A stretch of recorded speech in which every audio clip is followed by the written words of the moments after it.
파스콘 통일기 문화 인사드립니다. 수요 요리에서 시간 현월TV 목사입니다. 지난 시간에는 대요리 문답 15문에서 17문까지 하나님의 창조에 관해서 공부했습니다. 이번 주는 하나님의 섭리에 관한 내용으로 18문에서 20문까지 공부합니다. 역시나 이 시간도 집중해서 유익이 되는 시간이 될 수 있기를 바랍니다. 먼저 18에서 20문답을 묻고 답하도록 하겠습니다. 제18문입니다. 하나님의 섭리의 사역들은 무엇입니까? 답. 하나님의 섭리의 사역들은 자기가 지으신 모든 피조물을 지극히 거룩하고 지혜롭고 능력있게 보존하시고 통치하시는 것이며 하나님 자신의 영광을 위하여 모든 피조물과 그들의 행위를 주관하시는 것입니다. 19문입니다. 천사들에 대한 하나님의 섭리는 무엇입니까? 답. 하나님은 자신의 섭리에 의해 어떤 천사들은 고의적이고도 돌이킬 수 없는 죄를 범하여 정죄를 당하게 허용하시면서도 그 과정과 그들의 모든 죄는 하나님 자신의 영광을 이루도록 규제하고 통제하셨습니다.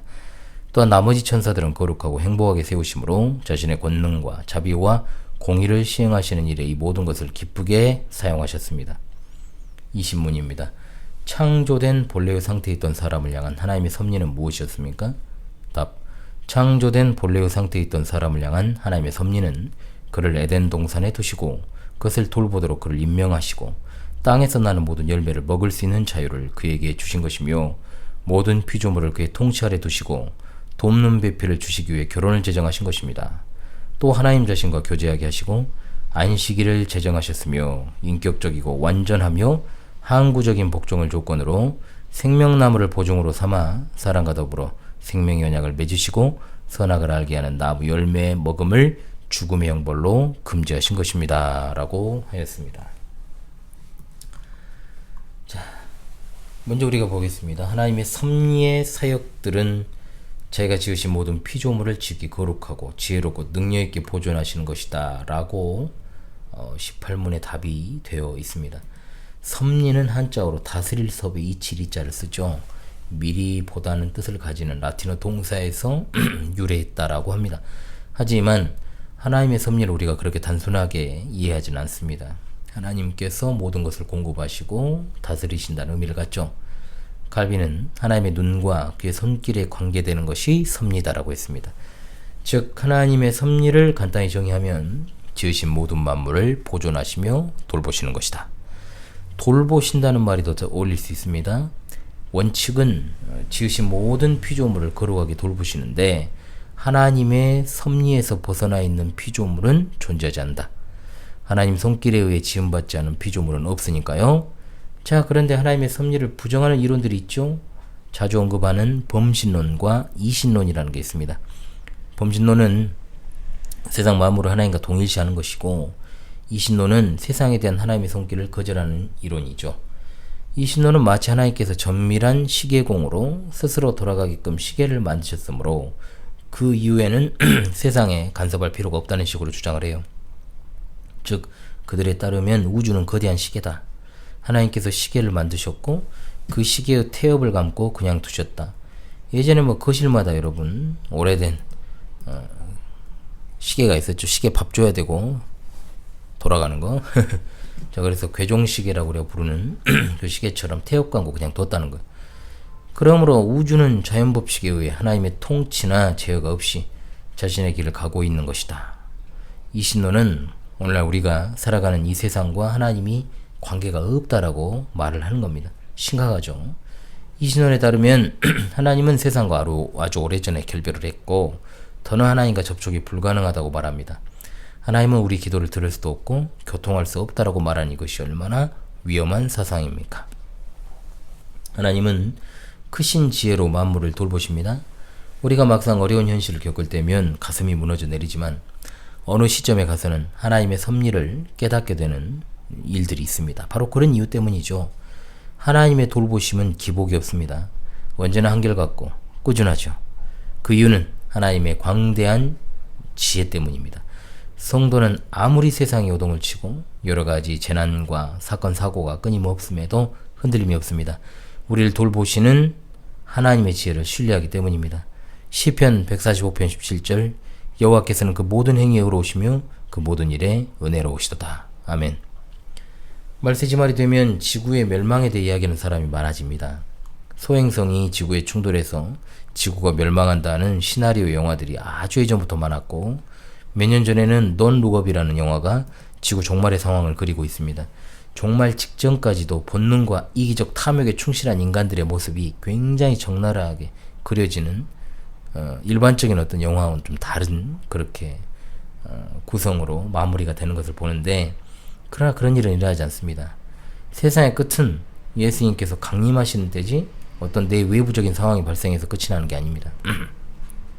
하나님께서 세상을 보존하고 계시기 때문에 세상이 일순간에 없어지거나 멸망하는 순간은 하나님께서 그 섭리의 손길을 거두실 때만 가능합니다. 그것은 이 지구만 사라지는 게 아니라 온 우주가 사라지게 되죠. 그러므로 우리가 쓸데없는 것에 관심을 둬서는 안 되고 오로지 하나님의 섭리를 의지해야 됩니다. 시편 104편 24절 여호와여 주께서 하신 일이 어찌 그리 많은지요. 주께서 지혜로 그들을 다 지으셨으니 주께서 지으신 것들이 땅에 가득하니이다. 이사야 28장 29절 이도 만군의 여호와께로부터 난 것이라 그의 경영은 기묘하며 지혜는 광대하니라. 아멘. 자, 또한 하나님의 통치하시는 것이요 하나님 자신의 영광을 위하여 하는 것이다. 자, 인간 통치자들의 보좌는 땅에 있고 하나님의 보좌는 하늘에 있습니다. 지금이야 왕정시대는 아니지만 어찌되었든 나라를 통치하는 자들의 통치 범위는 자기 나라에 한정되어 있습니다. 세계의 패권국가라고 할지라도 자기 뜻대로 다 할 수 있는 것도 아닙니다. 미국 보십시오. 얼마나 지금 삽질을 하고 있습니까? 그러나 하나님의 통치 범위는 온 우주죠. 따라서 이 세상에 하나님의 통치 바깥에 있는 것은 하나도 없다.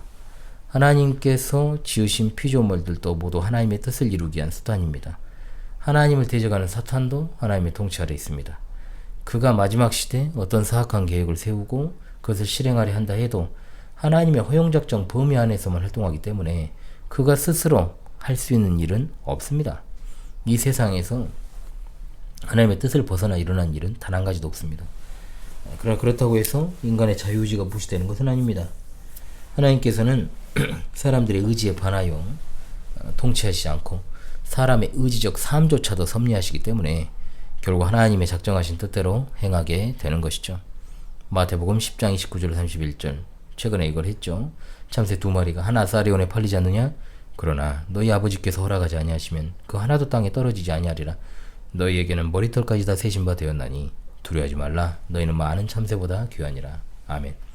창세기 45장 7절로 8절 하나님의 큰 구원으로 당신들의 생명을 보존하시고 당신들의 후손을 세상에 두시려고 나를 당신들보다 먼저 보내셨나니 그러니 나를 이리로 보낸 이는 당신들이 아니요 하나님이시라. 하나님이 나를 바로에게 아버지로 삼으시고 그 온 집의 주로 삼으시며 애굽 온 땅의 통치자로 삼으셨나이다. 아멘. 비교적 최근에 했던 섭리의 기대어라는 제목으로 이 부분을 강설한 바 있습니다. 하나님께서 온 우주 만물을 창조하실 뿐만 아니라 다스리시는 이유가 무엇일까요? 그것은 바로 하나님의 영광을 위해서입니다. 모든 영광이 하나님께만 있습니다. 이건 참으로 합당하죠. 하나님은 창조주시며 만물을 지으신 아버지시니까. 그러므로 피조 세계의 목적은 하나님의 영광에 있고 그 가운데서 하나님께서 자신의 형상대로 지으신 사람은 하나님의 영광을 위해 살아가야 되는 겁니다. 자신의 영광이 아니라 하나님의 영광입니다. 삶의 목적 또한 사사로운 이익에 두는 게 아니라 하나님의 기쁨에 두는 겁니다. 바로 그것이 하나님과 동행하는 삶이죠. 노아는 폐역한 세상에서 의인이요 당대의 완전한 자며 하나님과 동행하는 자라 일컬어졌습니다. 하나님과 동행하는 삶이 바로 하나님의 영광을 위한 삶입니다. 로마서 11장 36절 이는 만물이 주에게서 나오고 주로 말미암고 주에게로 돌아감이라 그에게 영광이 세세히 있을지어다. 아멘. 이사야 63장 14절 여호와의 영이 그들을 골짜기로 데려가는 가축같이 편히 쉬게 하셨도다.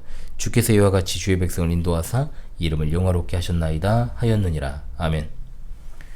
자, 또한 하나님께서는 자신의 섭리에 의해 어떤 천사들은 고의적이고 돌이킬 수 없는 죄를 범하여 정죄를 당하게 허용하십니다라고 했습니다. 자, 성경에 따르면 천사 중 일부가 자기 위치를 떠났다라고 나오죠. 천사들 가운데 일부가 하나님께 범죄하고 타락했다. 유다서 6절 또 자기 주의를 지키지 아니하고 자기 처소를 떠난 천사들을 큰 날의 심판까지 영원한 결박으로 흑암에 가두셨다라고 했고 베드로서 2장 4절 말씀 하나님이 범죄한 천사들을 용서하지 아니하시고 지옥에 던져 어두운 구덩이에 두어 심판 때까지 지키게 하셨으며 라고 했습니다. 하나님을 떠난 천사들의 우두머리를 마귀 또는 사탄이라고 부릅니다. 따라서 우리는 마귀들이라는 표현은 그릇되다는 것을 알아야 되겠죠. 이와 같은 마귀를 따르며 그와 뜻을 함께하는 천사들을 귀신 또는 악한 영, 악령들이라고 우리가 표현합니다. 사탄은 하나님의 피조물 가운데 최초로 죄를 지은 존재입니다. 하나님께서 악한 사람들을 심판하시는 것처럼 악한 천사들도 지옥에서 영원한 심판을 받게 하십니다. 이들은 의도적으로 범죄했기 때문입니다. 요한복음 8장 44절 너희는 너희 아비 마귀에게서 났으니 너희 아비의 욕심대로 너희도 행하고자 하느니라. 그는 처음부터 살인한 자요 진리가 그 속에 없으므로 진리에 서지 못하고 거짓을 말할 때마다 제 것으로 말하나니 이는 그가 거짓말쟁이요 거짓의 아비가 되었음이라. 아멘. 자, 그리고 또한 그 과정과 그들의 모든 주에는 하나님 자신의 영광을 이루도록 규제하고 통제하셨다라고 했습니다. 사탄이 마치 하나님과 대등하기라도 한 것처럼 주장하는 자들이 있죠. 이들은 사탄주의자들인 경우가 대부분이고 사탄을 대놓고 숭배하는 일루미나티 프리메이슨이거나 또는 그들의 영향 아래에 놓여있는 자들일 가능성이 높습니다. 즉 세상을 선과 악의 대립의 개념으로 보며 선의 하나님을 놓고 악의 사탄을 넣는 식의 생각이죠. 심지어 사탄이 지옥을 통치하는 존재라고 이야기하는 얼빠진 것들도 있습니다. 사탄에게 영혼을 판 정신나간 록뮤직을 하는 자들이 그런 식의 저급하고 천박한 사상을 노래하는 경우를 많이 봅니다. 그러나 사탄은 하나님의 피조물이요 만물의 통치하는 하나님 뿐이십니다. 그렇다면 그 졸개들인 귀신들은 더 말할 것이 없습니다. 타락한 천사들은 하나님의 섭리에서 벗어난 독립적 존재가 아니라 하나님의 섭리 아래에 있는 존재들일 뿐입니다. 욥기 1장 12절 말씀 여호와께서 사탄에게 이르시되 내가 그의 소유물을 다 내 손에 맡기노라. 다만 그의 몸에는 내 손을 대지 말지니라. 사탄이 곧 여호와 앞에서 물러가니라. 마태복음 8장 31절 귀신들이 예수께 간구하여 이르되 만일 우리를 쫓아내시려면 돼지떼에 들여보내주소서 하니. 아멘. 자, 또한 나머지 천사들은 거룩하고 행복하게 세우셨다라고 했습니다. 자, 타락한 천사들과 달리 자기 자리를 굳게 지키는 천사들이 있습니다. 이에 대해 성경은 택하심을 받은 천사들 또는 거룩한 천사들이라고 말하죠. 택함을 받았다는 것에서 알 수 있듯 천사들의 활동도 하나님의 섭리 아래 있습니다. 하나님께서 천사들을 통해 하시고자 하는 일은 하나님의 권능과 자비와 공의를 시행하는 일입니다. 그러다 왜 천사들을 통해 이런 일을 행하실까요? 하나님의 능력이 부족해서요? 아닙니다. 하나님을 직접 대면할 수 없는 죄인들을 위해 천사들을 수종드는 자로 세워 하나님의 일을 하게 하신 거죠. 이는 하나님의 자비에 해당하는 영역이라고 할 수 있겠습니다. 디모데전서 5장 21절 하나님과 그리스도 예수와 택하심을 받은 천사들 앞에서 내가 엄히 명하노니 너는 편견이 없이 이것들을 지켜 아무 일도 불공평하게 하지 말며 마가복음 8장 38절 누구든지 음란하고 죄 많은 세대에서 나와 내 말을 부끄러워하면 인자도 아버지의 영광으로 거룩한 천사들과 함께 올 때 그 사람을 부끄러워하리라 말씀하십니다. 또한 자신의 권능과 자비와 공의를 시행하신 일이 모든 것을 기쁘게 사용하셨다라고 했습니다. 천사들은 하나님의 권능과 자비와 공의를 시행하는 도구다. 하나님은 천사들을 통해 아시리아 군대를 멸하심으로 자신의 권능을 나타내 보이셨죠. 하나님은 천사들을 통해 신자들을 보살피심으로 자신의 자비를 나타내셨습니다. 이처럼 하나님은 천사들을 통해 악한 자들을 심판하심으로 자신의 공의를 나타내십니다. 그러므로 천사는 하나님의 도구로 그 역할을 수행하고 하나님께서 자신의 영광을 위해 천사들을 기쁘게 사용하십니다. 시편 104편 4절 바람을 자기 사신으로 삼으시고 불꽃으로 자기 사역자를 삼으셨다 했고 열왕기하 19장 35절 이 밤에 여호와의 사자가 나와 아시리아 진영에서 군사 18만 5천 명을 친지라 아침에 일어나 보니 다 송장이 되었더라. 히브리서 1장 14절 모든 천사들은 섬기는 영으로 구원받을 상속자들을 위하여 섬기라고 보내심이 아니냐. 아멘. 또한 창조된 본래의 상태에 있던 사람을 향한 하나님의 섭리는 그를 에덴 동산에 두시고 그것을 돌보도록 그를 임명하시고 땅에서 나는 열매를 먹을 수 있는 자유를 그에게 주신 것이다 라고 했습니다. 자, 창조된 본래의 상태, 타락하기 이전의 상태죠. 타락하기 이전 사람의 거주지는 에덴이었습니다. 창세기 2장 8절 여호와 하나님이 땅에 비를 내리지 아니하셨고 땅을 갈 사람도 없었으므로 들에는 초목이 아직 없었고 밭에는 채소가 나지 아니하였으며 라고 했습니다. 에덴은 낙원으로 불리는데 자, 땅에서 나는 모든 것을 자유롭게 먹을 수 있었기 때문에 그렇습니다. 창세기 2장 16절 여호와 하나님이 그 사람에 명하여 이르시되 동산 각종 나무의 열매는 내가 임의로 먹되 라고 했습니다. 그런데 이런 에덴을 아무것도 하지 않고 놀고 먹는 곳으로 착각해서는 안 됩니다. 아담은 아무 노동도 하지 않은 게 아니라 채소와 열매를 먹기 위해 열심히 땅을 일구고 경작했고 또한 모든 피조물들의 이름을 장명하는 엄청난 일을 했습니다. 하지만 지금 우리의 노동과는 다르죠. 무지한 상태에서 이루어졌으므로 고통스러운 것이 아니라 즐거운 일이었다고 볼 수 있습니다. 또한 그 모든 피조물을 그의 통치 아래 두셨다 했습니다. 타락전 인간은 만물의 통치자로서 역할을 수행했죠. 땅과 바다와 하늘의 생물들이 아담의 명령에 복종했고 그는 만물을 다스리는 자로서 하나님이 주신 책임과 의무를 다했다는 겁니다. 이 말씀드렸듯 아담이 그들에게 이름을 붙여준 게 바로 대표적인 모습이라고 할 수 있습니다. 모든 동물은 아담 앞에 모였고 아담이 지어준 이름을 받아들입니다. 창세기 1장 28절 하나님이 그들에게 복을 주시며 하나님이 그들에게 이르시되 생육하고 번성하여 땅에 충만하라 땅을 정복하라 바다의 물고기와 하늘의 새와 땅에 움직이는 모든 생물을 다스리라 하시니라. 아멘. 또한 돕는 배필을 주시기 위해 결혼을 제정하셨습니다. 아담에게는 부족한 것이 없었습니다. 선악과를 제외한 모든 것을 먹을 수 있었기 때문이죠. 또한 모든 피조물의 통치권을 행사했습니다. 하지만 한 가지 부족한 것이 있었는데 이성적인 존재. 이성 없이 아담 혼자 사는 일이 하나님 보시기에 좋지 않았다 했습니다. 그래서 하나님께서 결혼 제도를 제정하시고 인류 최초 결혼식의 주례자로서 아담에게 돕는 배필로 하와를 주셨습니다. 따라서 결혼은 하나님의 뜻 안에서만 이루어져야 됩니다. 창세기 2장 18절 여호와 하나님이 이르시되 사람이 혼자 사는 것이 좋지 아니하니 내가 그를 위하여 돕는 배필을 지으리라 하시니라. 아멘. 또한 하나님 자신과 교제하게 하시고 안식일을 제정하셨다라고 했습니다. 자, 하나님은 사람을 하나님의 형상으로 창조하셨습니다.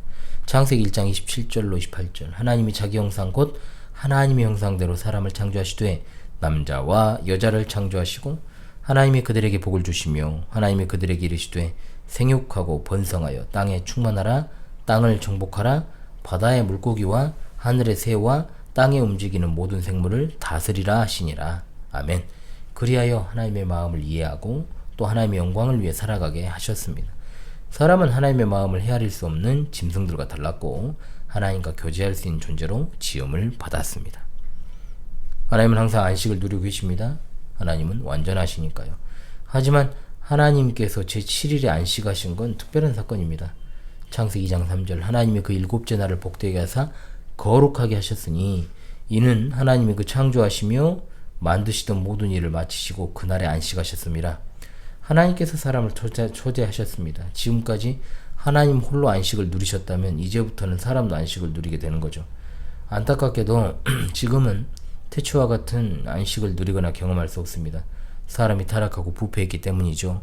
그래서 우리가 마지막 날을 사모하고 기다립니다. 그날에는 우리 모두가 하나님의 안식에 동참하게 될 것입니다. 그 다음 인격적이고 완전하며 항구적인 복종을 조건으로 생명나무를 보증으로 삼아 사람과 더불어 생명의 언약을 맺으시고 선악을 알게 하는 나무 열매를 먹음을 죽음의 형벌로 금지하셨다. 자, 태초의 아담은 무죄한 존재였죠. 하지만 죄를 지을 수도 있었습니다. 아담은 영생을 소유한 존재가 아니라 영생을 향해 나아가는 존재였죠. 아담이 영생을 소유하는 방법은 복종입니다. 아담은 하나님의 율법에 복종함으로 영생을 얻을 수 있었습니다. 창세기 2장 17절 선악을 알게 한 나무 열매를 먹지 말라. 내가 먹는 날에는 반드시 죽으리라 하시니라. 이것은 하나님의 뜻에 대한 순종에 대한 임의적 시험이었습니다. 나무 열매는 선하고 좋은 것이며 해롭거나 독이 든 게 아닙니다. 아담과 하와가 이 열매를 먹지 말아야 될 유일한 이유는 그것을 하나님께서 명령하셨기 때문입니다. 우리는 이 나무의 열매가 어떤 것인지 알 수 없습니다. 열매의 종류를 탐구하는 건 무의미한 행위에 지나지 않습니다. 하나님께서 아담과 맺으신 구원의 언약을 생명언약 또는 행위언약이라고 부르는데 둘은 다른 말이 아닙니다. 생명언약이라고 부르는 것은 순종을 통해 생명을 얻을 수 있었기 때문이며 행위언약이라고 했을 때는 영생 얻는 수단인 순종을 강조하기 위해서 사용한 표현일 뿐 둘은 다른 언약이 아니라 같은 언약입니다. 선악과 언약이라고 부르기도 합니다. 행위언약으로 영생을 얻기 위해서 하나님의 율법에 복종해야 됩니다. 복종하되 인격적으로 복종해야 됩니다. 완전하며 항구적으로 복종해야 됩니다. 갈라디아서 3장 10절 무릇 율법 행위에 속한 자들은 저주 아래 있나니 기록된 바 누구든지 율법책에 기록된 대로 모든 일 항상 행하지 아니하는 자는 저주 아래 있는 자라 했습니다. 현재를 살아가는 사람들의 시선에서는 불합리한 요구처럼 보일 수 있습니다. 그러나 태초의 아담에게는 전혀 불합리하지 않았습니다. 아담은 율법에 복종할 능력이 있었기 때문인데 도리어 하나님께서 친히 영생에 이르는 길을 제시하셨다는 점에서 행위 언약은 하나님의 은혜였습니다. 아울러 행위 언약에 부과된 형벌은 사망입니다. 여기에는 육체의 죽음뿐만 아니라 영적인 죽음까지도 포함하는 완전하고도 광범위한 의미의 사망이죠. 이 사망은 하나님과의 분리를 의미하고 영원한 죽음, 즉 성경이 말하는 대로 지옥 혹은 둘째 사망을 뜻하는 겁니다. 만일 그들이 순종했다면 그들과 그들의 후손은 죽지 않고 영원히 살았을 것입니다. 로마서 5장 12절 그러므로 한 사람으로 말미암아 죄가 세상에 들어오고 죄로 말미암아 사망이 들어왔나니 이와 같이 모든 사람이 죄를 지었으므로 사망이 모든 사람에게 이르렀느니라. 죄악된 인간이 여기에 대해 의문을 품고 하나님이 공평하지 않다라고 이야기할지 모르나 죄악된 인간은 어떤 것이 공평하고 어떤 것이 공평하지 않은지 결정하고 판단할 권리가 없습니다. 로마서 9장 20절 이 사람아 내가 누구에게 감히 하나님께 반문하느냐 지음을 받은 물건이 지은 자에게 어찌 나를 이같이 만들었느냐 말하겠느냐. 아멘. 온 우주 만물의 창조주이신 하나님은 주권적이시고 그 모든 피조물에 대해 그분께서 기뻐하시는 대로 행하신 권리가 있으십니다. 따라서 그리스도인인 우리에게 이 사실이 중요한 건 예수 그리스도를 통한 구원 때문입니다. 첫째 아담이 죄와 사망을 가져왔던 것처럼 둘째 아담으로서 그리스도께서 우리에게 의와 영생을 가져다 주셨기 때문입니다. 아담은 행위 언약에 있어 우리의 대표자였습니다. 반면 예수 그리스도는 은혜 언약에 있어 우리의 대표자이십니다. 아멘. 네, 여러분 이번 주 18에서 20문답을 공부했습니다. 다시금 묻고 답하며 이번 주 수요일 해설을 마무리하도록 하겠습니다. 제 18문입니다. 하나님의 섭리의 사역들은 무엇입니까? 답. 하나님의 섭리의 사역들은 자기가 지으신 모든 피조물을 지극히 거룩하고 지혜롭고 능력있게 보존하시고 통치하시는 것이며 하나님 자신의 영광을 위하여 모든 피조물과 그들의 행위를 주관하시는 것입니다. 19문입니다. 천사들에 대한 하나님의 섭리는 무엇입니까? 답. 하나님은 자신의 섭리에 의해 어떤 천사들은 고의적이고도 돌이킬 수 없는 죄를 범하여 정죄를 당하게 허용하시면서도 그 과정과 그들의 모든 죄는 하나님 자신의 영광을 이루도록 규제하고 통제하셨습니다. 또한 나머지 천사들은 거룩하고 행복하게 세우심으로 자신의 권능과 자비와 공의를 시행하시는 일에 이 모든 것을 기쁘게 사용하셨습니다. 20문입니다. 창조된 본래의 상태에 있던 사람을 향한 하나님의 섭리는 무엇이었습니까? 답. 창조된 본래의 상태에 있던 사람을 향한 하나님의 섭리는 그를 에덴 동산에 두시고 그것을 돌보도록 그를 임명하시고 땅에서 나는 모든 열매를 먹을 수 있는 자유를 그에게 주신 것이며 모든 피조물을 그의 통치 아래 두시고 돕는 배필을 주시기 위해 결혼을 제정하신 것입니다. 또 하나님 자신과 교제하게 하시고 안식일을 제정하셨으며 인격적이고 완전하며 항구적인 복종을 조건으로 생명나무를 보증으로 삼아 사람과 더불어 생명의 언약을 맺으시고 선악을 알게 하는 나무의 열매 먹음을 죽음의 형벌로 금지하신 것입니다. 라고 하였습니다. 예, 오늘까지 해서 하나님의 섭리에 관한 공부를 마쳤습니다. 다음 21문답에서 29문답은 생명언약 또는 행위언약에 대한 내용이 되겠습니다.